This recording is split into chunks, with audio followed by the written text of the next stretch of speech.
Hi everyone, welcome back to my YouTube channel. ඔන්න ඉතින් මම ගොඩාක් දවසකට පස්සේ ස්ටඩි vlog එකක් අරගෙන එන්න හිතුවා. ඉතින් මේ දවස්වල මට ගොඩාක් දැන් මාස 3ක් 4ක් එක දිගට මට මතක නෑ මම අවසානට කවුරුද vlog එක දැම්මේ කියලා. vlog එකක් ගේන්න බැරි වුණා. ඉතින් ඒකට sorry කියන්න ඕන. ඉතින් මම මේ දවස්වල ගොඩාක් busy වුණා. අපිට ටර්ම් ටෙස්ට් එක තිබ්බා. එතකොට ඉස්කෝලේ ගොඩාක් වැඩ තිබ්බා. ඒ හින්දා. ඉතින් මම අද ඉඳලා මට මං හැම වෙලාවෙම දැන් මාසයක් තියෙනවා අපිට. ඉතින් මේ මාසය ඇතුළත වීඩියෝ ගේනවා පුළුවන් හැම වෙලාවෙම. ඉතින් අපි අපේ මාතෘකාවට යමු. මේ ස්ටඩි කරද්දී නැත්තම් පාඩම් කරද්දී එක එක්කෙනාට ආවේනික ක්‍රම තියෙනවා. ඒ වගේම ටයිම් තව කෙනෙක්ට රැට පාඩම් කරන්න පුළුවන්, තව කෙනෙක්ට උදේවරුේ පාඩම් කරන්න පුළුවන්, තව කෙනෙක්ට මේ දෙකේදීම බෑ කවුරුත් මොකුත්ම කරන්න නැති කට්ටියක් ඉන්නවා. ඉතින් මම නම් ගොඩක්ම කැමති රැට පාඩම් කරන්න. රෑ සාමාන්‍යයෙන් අපිට නිදිමත එන්නේ 9-10 අතර කාලවලදී මට නම්. ඊට පස්සේ කොච්චර නිදා ගන්න තුන නිින්ද යන්නේ රැට මට පාන්දර වෙනකම් ඇහැරගෙන ඉන්න පුළුවන්. මම සාමාන්‍යයෙන් රෑ 1 විතර වෙනකන් ඇහැරගෙන ඉන්නවා. ඉතින් මට ආයි 4 විතර වෙනකන් ඇහැරගෙන ඉන්න බැරි ප්‍රශ්නයක් තියෙනවා. මම ඔන්ලයින් ක්ලාස් විතරයි යන්නේ. මම කොහෙවත් ෆිසිකල් ක්ලාස් යන්නේ නැහැ. ඒ හින්දා තමයි මම 1 වෙනකන් ඇහැරලා ඉන්නේ. නැත්තම් තවත් මට ඇහැරගෙන ඉන්න පුළුවන්. මට බයයි මොනාරි මම අසනීප වෙයි කියලා. ඉතින් මේ ඔන්ලයින් ක්ලාස් නිසා මම දවල් වරුවටත් පාඩම් කරන්න දැන් පුරුදු වෙලා ඉන්නවා. නැත්තම් මට ටයිම් එක මදි. තනියෙන් වැඩ කරන්න ඕන අපි ඕනම වෙලාවකදී. නැත්තම් ක්ලාස් වලට ගියා කියලා අපිට එක්සෑම් එකක් ගොඩ දාගන්න බෑ. අපි ගොඩ වෙලාවක් තනියෙන් වැඩ කරන්න ඕන. ඕනෑම සබ්ජෙක්ට් එකක් දැන් ඔයවලට විෂයන් 9ක් තියෙනවානේ. ඒ 9ම බැලන්ස් කරගෙන යන්න ඕන. ඒ 9 ගන්නවා නම්. ඒ වගේ පාඩම් කරන ටයිම් එක හදා ගන්න ඕන එකටම. ඊට පස්සේ ඉතිහාසයේ සබ්ජෙක්ට් එක ගැන තමයි මම මේ වීඩියෝ එකකින් කියන්න බලාපොරොත්තු වෙන්නේ. ඉතිහාසයේ වගේ සබ්ජෙක්ට් එකක් පාඩම් කරද්දී අපි එකට මම ගන්නේ සාමාන්‍යයෙන් අපි නෝට්බුක් එකක් සහ ටෙක්ස්ට් බුක් එකක් තියෙනවානේ. මම ඕකෙදි පාඩම් කරන්නේ ටෙක්ස්ට් බුක් එක විතරයි. තියරි බුක් එකේ ටිකක් බලනවා. ඒකට ගොඩක්ම බලන්න මම ටෙක්ස්ට් බුක් එක. ටෙක්ස්ට් බුක් එක මුලින්ම පළවෙනි වතාවෙන් මම හොඳට පාඩම තේරුම් කරලා තව කෙනෙක්ට කියලා දෙනවා වගේ විනාඩි 25 කෑලි වලට කඩාගෙන පාඩම් කරනවා. තව පොඩි කෙනෙක්ට මට වැඩිය පොඩි කෙනෙක්ට මම කියලා දෙනවා වගේ තමයි මම පාඩම් කරන්නේ. ඇත්තටම මන්ට කියලා දෙන්න පොඩි කෙනෙක් නෑ. ඒනට මම හිතෙන් මවාගෙන පොඩි කෙනෙක්ට කියලා දෙනවා වගේ ලේසියෙන් පැහැදිලි කරගන්න තමයි මම එහෙම කරන්නේ. නැත්තම් අපිට මතකෙ තබා ගන්න අමාරුයි මේ වගේ සබ්ජෙක්ට් එකක් එන්නේ ඒක නිසා. මේ පාඩම අපි කියලා දෙන්න ඕන කතාවක් තියෙනවනේ. අපි අහලා තියෙන කතා තියෙනවනේ. එන්නේ ඒ වගේ කතාවක් විදිහට තමයි අපි ඉතිහාසය වගේ සබ්ජෙක්ට් එක තව කෙනෙක්ට කියලා දෙන්න ඕන. ලස්සන කතාවක් වගේ කියලා දෙනවා. ඊට පස්සේ දෙවෙනි වතාවට මම highlight pen එකක් අරගෙන දැන් අපිට හිතන විභාගෙට මෙතනින් ප්‍රශ්න අහයි කියලා ඒ වගේ වැදගත් point ටික විතරක්ම highlight කරගෙන යනවා. තුන්වෙනි පාර ඒ highlight කරපු කරුණු ටික විතරක් බලා ගන්නවා.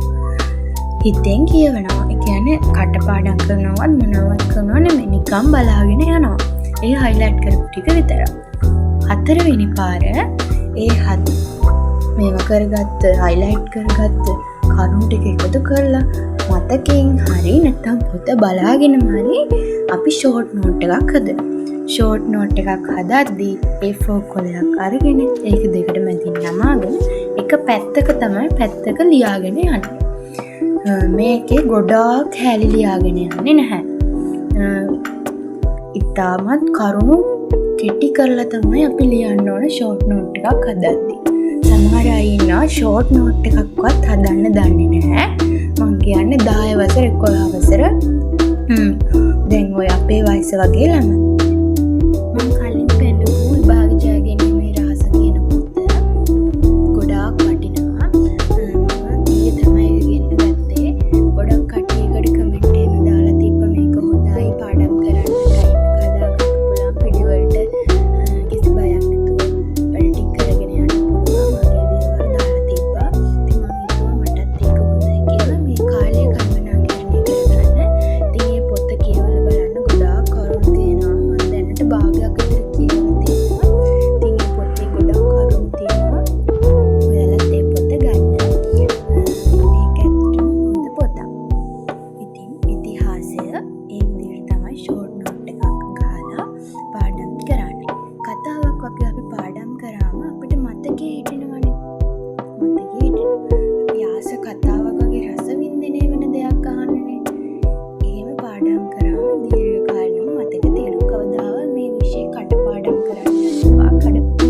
තියලම මහන්සි වුණොතින් විභාගයක් ලඟ වෙද්දී වැඩියෙන් ස්ට්‍රෙස් අරගෙන අපිට මහන්සි වෙන්න දෙයක් නැහැ.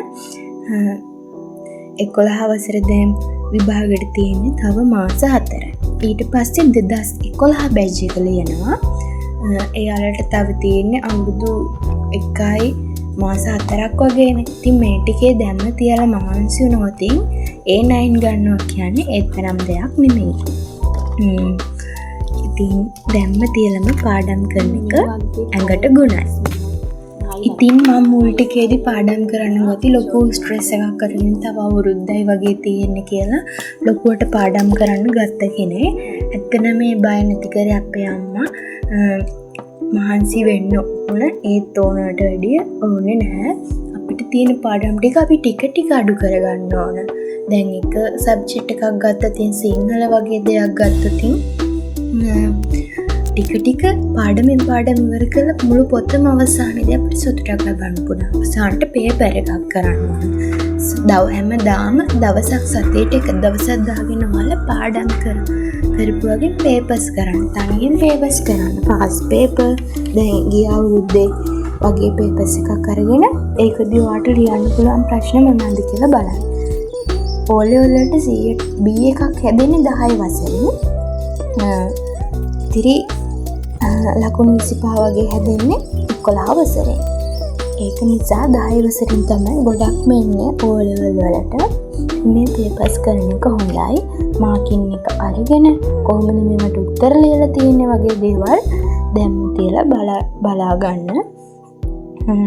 ඉතින් ඔයා වැඩ කරනවා කියලා වැඩි පීඩනයක් ගන්න ඕනේ නැහැ.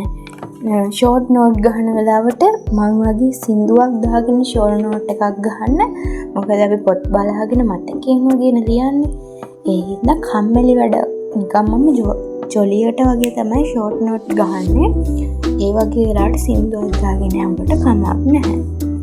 ඉතින් මේ මගේ විදිහ ඔයාලා දාන්න පාඩම් ක්‍රම තියෙනවා නම් පහලින් කමෙන්ට් එකක් දාගෙන යන්න මටත් දැනගන්න.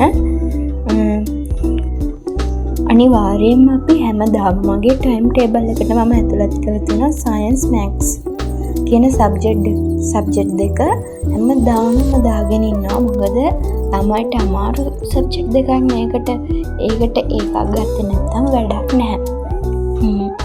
ඒ දෙකට වැඩිපුර මහන්සි වෙන්න ඕන. බකට් සබ්ජෙක්ට් වගේ අනිත් විෂය සබ්ජෙක්ට් ටික මේ හැමදාම නැතුණාට කමක් නැහැ. ඉංග්‍රීසි, සයන්ස්, මැත්ස් කියන තුන හැමදාම දාගන්න ඕන ටයිම් ටේබල් එකක් හදන්න. ඒ වගේම ඔයාලා ටයිම් ටේබල් එකක් හදන්න දන්නේ නැත්නම් මම දැනට හදලා තියෙනවා අගෝස්තු මන්ත් එකට ටයිම් ටේබල් එක. මම ටයිම් ටේබල් එක හැදුවේ කොහොමද කියලා අදහසක් ගන්න ඔයාලත් එක්ක ෂෙයා කරගන්නම්. කලින් කමෙන්ට් එකක් දැම්මොත්. දැනට භාගයට හරි පාඩම් කරන්න පටන් ගන්න ළමයි ඇති. ඒ තව ගොඩාක් ළමයි ඉන්නවා මම දන්නවා. මොනවාවත් තව පාඩම් කරන්න තියා හිතලවත් නැති ළමයි. ඉතින් ඒගොල්ලෝ මේ වීඩියෝ එක බලනවා නම් මේ මාස දැන් අවුරුදු 2යි. මේ අවුරුදු 2කින් පස්සේ තව අවුරුදු 2ක් තියෙනවා. ඉතින් තව අවුරුදු 4ක් වගේනේ තියෙන්නේ. එතකොට ඔයාගේ පාසල් ජීවිතය ඉවරයි. මේ අවුරුදු 4 ඉගෙන ගත්තේ නැත්නම් සමාජයට යන්න වෙන්නේ නිකම්ම පිළිගත්තේ නැති මිනිස්සෙක් විදියට.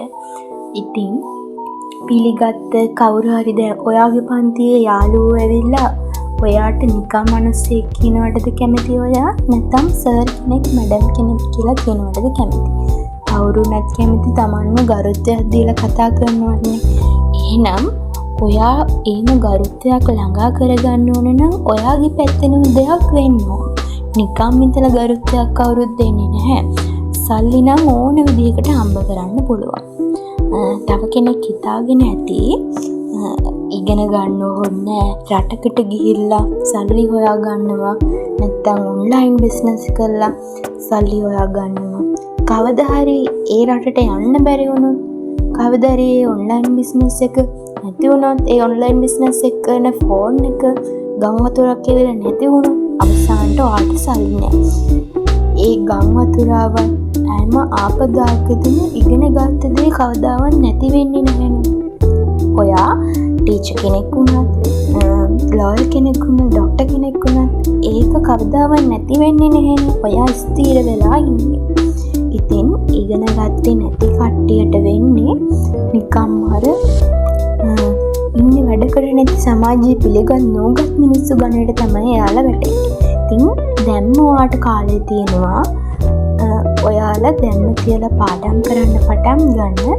ඒකට ඔයාගේ අනාගතේ ඉබේටම ලියවේ. සමහර කට්ටිය කියනවා මට ඉගෙන ගන්න බෑ මගේ අනාගතේ ලියවිලා තියෙන්නේ. නිකන් ඉන්න කේන්දර අර මේවට අනවා. ඉතින් ඔයාගේ දෛවය ඔයාලටම වෙනස් කරන්න පුළුවන් වෙන්න ඕන. ඉතින් මේ මම කියන්නේ අර විභාග ජය ගැනීමේ රාජපොත. මම මේ දවස්වල කරුණු හොයනවා මට තව පාඩම් කරන්න ක්‍රම. ඉතින් මගේ ක්‍රමේ හරි නැද්ද දන්නේ නැහැනේ. ඉතින් ඔයාලා දන්න ක්‍රමයක් තියෙනවා නම් මට දාන්න කියලා මම ආදරෙන් ඉල්ලනවා. ඉතින් මම පුළුවන් හැම වෙලාවෙම වීඩියෝ ගේන්නම් කලින් කිව්වා වගේ. මේ තියෙන මගේ ක්ලාස් ටයිම් ටේබල් එකයි නිකන් ටයිම් ටේබල් එකයි. දැන් මම හදන්නේ මැක්ස් පේපර් එකක් කරන්න. ඉතින් එහෙනම් මම අද වීඩියෝ එක එන්ඩ් කරන්න තමයි යන්නේ. ඔයාලා හැමෝටම thank you මගේ වීඩියෝ එක බලාගෙන හිටියට. bye bye.